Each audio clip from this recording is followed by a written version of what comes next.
কি ভাবছো? মিনা, টাকা তো সব ফুরিয়ে গেল। এখন ছেলেটার চিকিৎসার জন্য আরো কিছু টাকার প্রয়োজন। ছেলেটার কেউ নেই, এক দরিদ্র মহিলার কাছে মানুষ। শেষ পর্যায়ে এসে যদি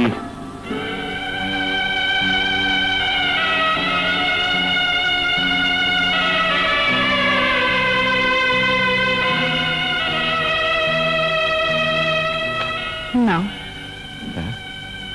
তোমাকে আমি হারতে দেব না, এ দুটো নাও। না না, একে একে আমি পুরো সব নিচ্ছি, শুধু এই দুটোই বাকি, এ আমি নিতে পারবো না। না বলছি, একটা নিষ্পাপ ছেলের জীবনের চেয়েটা বেশি নয়, স্বামীর শান্তির চেয়ে স্ত্রীর সুখ বেশি নয়। তুমি তো আমার সবচেয়ে বড় অলংকার। না মিনা,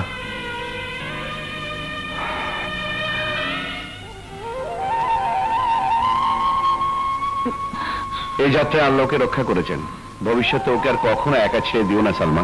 একটা ডেলিভারি ছিল, সেখানে ছিলাম, সেই ফাঁকে বেরিয়ে গেল, জানতে পারিনি। যাই হোক, আর মাত্র কিছুদিন, তারপর ওকে আমি নিয়ে যাব। এই কটা দিন ওকে চোখে চোখে রেখো। যাও।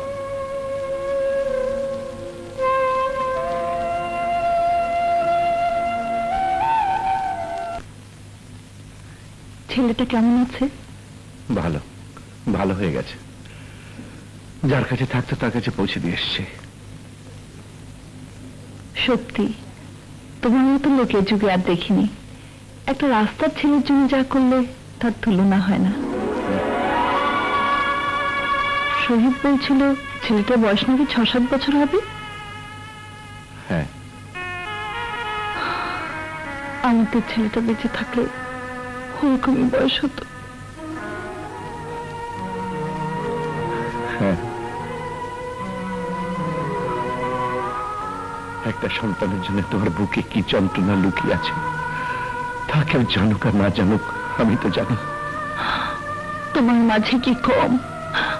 মাঝে মাঝে তুমি ঘুমের মধ্যে খোকা খোকা বলে চিৎকার করে ওঠো। তাই নাকি? হ্যাঁ, তোমার খোকা বেঁচে আছে মিনা, বেঁচে আছে। ওই খোকাই তোমার খোকা, এই কথা তোমাকে আমি এখন বলতে পারছি না, তবে বলবো সে সময়ের আর বেশি দেরি নেই, বেশি দেরি নেই। কি ভাবছো? হ্যাঁ, কিছু না। ভাইজান, ভাবি, জাহিদ, এই যে ভাইজান। কি রে, কি হচ্ছে? এত হইচই করছিস কেন? দোয়া করো ভাইজান, ভাবি দোয়া করো। আমি LLM-এ ফার্স্ট ক্লাস পেয়েছি। আমি জানতাম, আমি জানতাম আমার ভাই এমন একটা কিছু করবে। আমার শ্রম, আমার আশা বৃথা যেতে পারে না মিনা। আমি আয়ের গ্রন্থ করলে কি হবে, ওরা বাকিটা পুষিয়ে দেবে। তাহলে ব্যারিস্টার হবি? হবে না মানে? আলবত হবে। মায়ের দোয়া সবচেয়ে বড় দোয়া। আয় আয়, বুঝে না।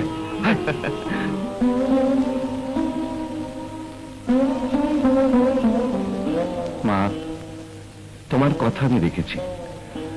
শহীদ ভালো রেজাল্ট করেছে, তুমি শুধু দোয়া করো মা, আমি যেন তোমাকে দেওয়া কথা রাখতে পারি। শোনো, শহীদের পরীক্ষা নিয়ে আমার একটা মানত ছিল, একটু পীর বাবার মাজারে যাব। গতকাল থেকে সেখানে সিন্নি হচ্ছে। ঠিক আছে, যাও যাও। আচ্ছা, যা।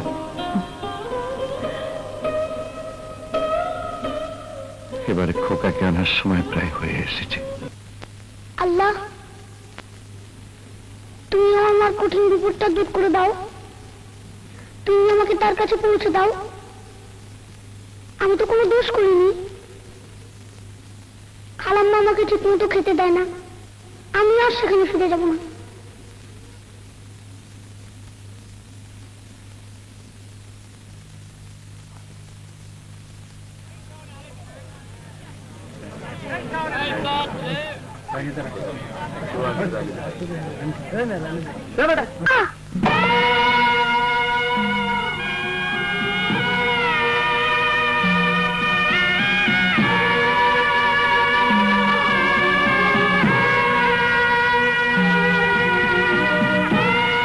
কে তুমি বাবা?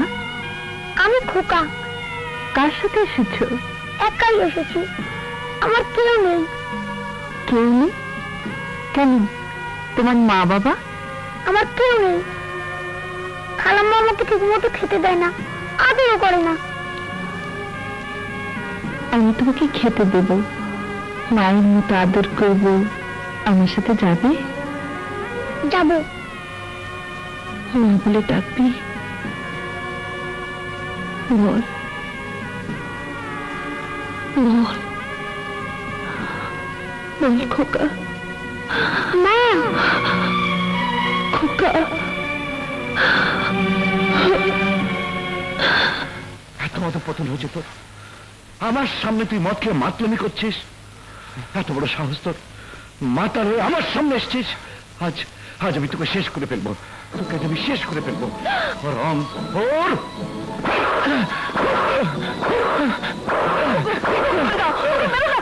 আমি না, ও আজ আমাকে চরম অপমান করেছে, ওর মতো ভাই আমি চাই না। চক্রান্তের শিকার। তুই সরে যা, সরে যা এখান থেকে, তোর ভাইয়ের মাথা খারাপ হয়ে গেছে, সরে যা, আমার কসম লাগে, সরে যা, সরে যা এখান থেকে।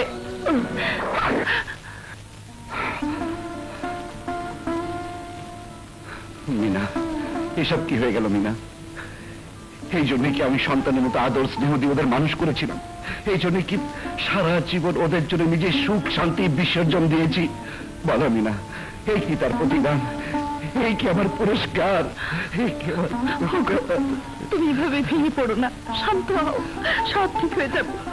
ওরা ছেলে মানুষ, না বুঝে ভুল করেছে, সব ঠিক হয়ে যাবে।